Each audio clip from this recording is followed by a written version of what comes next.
గజం భూమి కేవలం 5,500 రూపాయలతో 135 గజాల భూమి కేవలం 7 లక్షలు మాత్రమే. అన్ని రకాల నిధుల మీదనే చర్చ చేసినాం. వాటికి సంబంధించిన రిప్రజెంటేషన్ ఇచ్చినాం. రకరకాల శాఖలలో రకరకాల నిధులు ఉన్నాయి. ఎగ్జాక్ట్ నెంబర్ అనే కంటే శాఖ వైజ్గా రిప్రజెంటేషన్ ఇచ్చినాం. వాటిని మళ్ళీ రాష్ట్ర ముఖ్యమంత్రి వర్యులు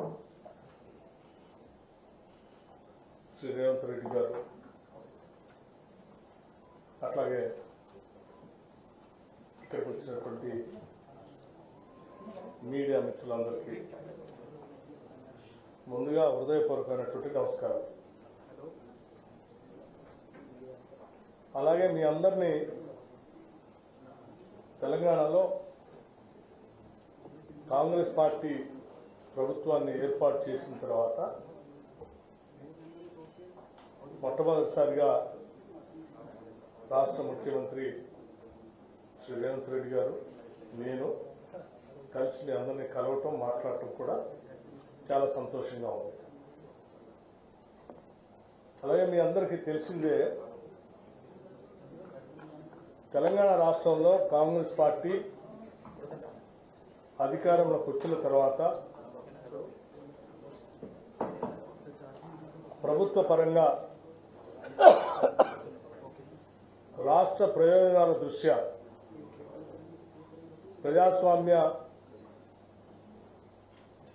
స్ఫూర్తితో,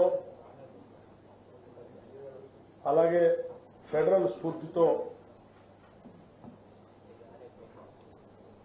తెలంగాణ రాష్ట్ర ప్రయోజనాలను కాపాడటం కోసం మొట్టమొదటిసారి ఈ దేశ ప్రధాని శ్రీ నరేంద్ర మోడీ గారిని ఈరోజు సాయంత్రం శ్రీ రేవంత్ రెడ్డి గారు ముఖ్యమంత్రిగా, ఉప ముఖ్యమంత్రిగా నేను కలిసి వారిని ప్రత్యేకంగా కలవటం జరిగింది, మర్యాదపూర్వకంగా. అందులో భాగంగా తెచ్చుకున్న తెలంగాణ రాష్ట్ర ప్రయోజనాలు కాపాడటం కోసం, అలాగే ప్రత్యేక రాష్ట్ర ఏర్పాటు కార్యక్రమంలో భాగంగా తెలంగాణ రాష్ట్ర ప్రయోజనాలని, హక్కుల్ని కాపాడుతూ బైఫర్కేషన్ యాక్ట్లో తెలంగాణ రాష్ట్రానికి అందించినటువంటి అనేక అంశాలని దేశ ప్రధాని శ్రీ నరేంద్ర మోడీ గారి దృష్టికి తీసుకొని రావడం జరిగింది. తీసుకొని వస్తూ మేము రాష్ట్రం కోరి కొట్లాడి తెచ్చుకున్నదే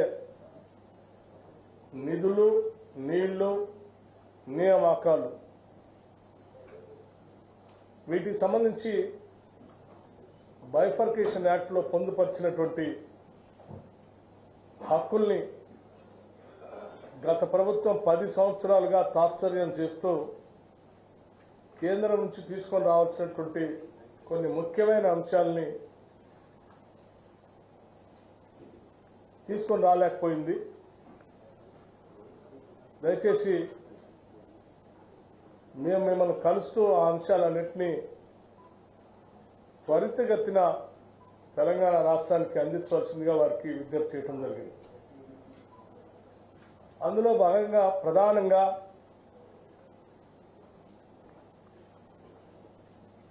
స్టీల్ ప్లాంట్ బయ్యారంలో ఉక్కు కర్మాగారానికి సంబంధించినటువంటి స్టీల్ ప్లాంట్ని, అట్లాగే కాజీపేటలో రైల్వే కోచ్ ఫ్యాక్టరీ, అలాగే గత ప్రభుత్వంలో అంది ఇచ్చినటువంటి ఐటీఐఆర్కి సంబంధించినటువంటి ప్రాజెక్ట్ని, వాటిని వెంటనే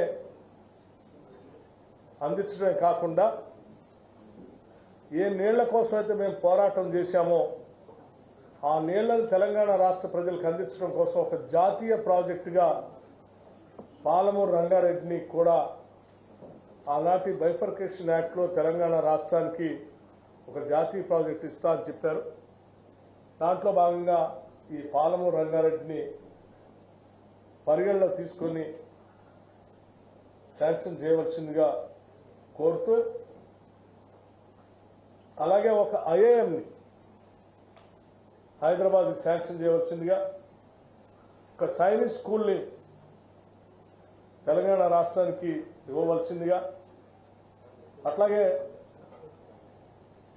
నేషనల్ హైవే అథారిటీస్ సంబంధించి ఒక 14 ప్రపోజల్స్ అప్గ్రేడేషన్ కోసం మీ దగ్గర ఉన్నాయి, వాటిని పరిగణలో తీసుకొని వెంటనే శాంక్షన్ చేయవలసిందిగా, అలాగే రీఆర్గనైజేషన్ యాక్ట్ ప్రకారం బ్యాక్వర్డ్ ఏరియాస్కి సంబంధించినటువంటి డెవలప్మెంట్ సంబంధించిన ఫండ్స్ గత కొన్ని సంవత్సరాలుగా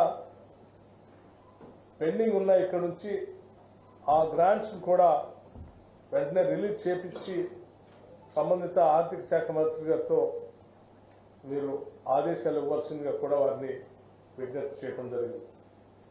అందులో భాగంగానే 2019, 20, 2021, 22, 2022, 23, 2023, 24 సంబంధించి దాదాపు ఒక 1800 కోట్లు దాని పెండింగ్ ఉన్నాయి, వాటిని కూడా రిలీజ్ చేయమని అడిగాం. ఎందుకు ఈ విషయాలన్నీ వారి దృష్టి తీసుకొచ్చామనంటే, తెలంగాణ ప్రజల యొక్క భవిష్యత్తును దృష్టిలో పెట్టుకుని ఒక అద్భుతమైనటువంటి తెలంగాణ నిర్మించుకోవటం కోసం ప్రత్యేక రాష్ట్రం తెచ్చుకుని ఉంటే 10 సంవత్సరాలు పాలించినటువంటి బీఆర్ఎస్ ప్రభుత్వం వారి ఆర్థిక అరాచకత్వంతో ఆర్థిక వ్యవస్థలన్నింటినీ కూడా చిన్నాభిన్నం చేయటమే కాకుండా మించిన అప్పులు తెచ్చి రాష్ట్రం పైన పెనుభారం వేశారు. ఈ ఆర్థిక పరిస్థితి నుంచి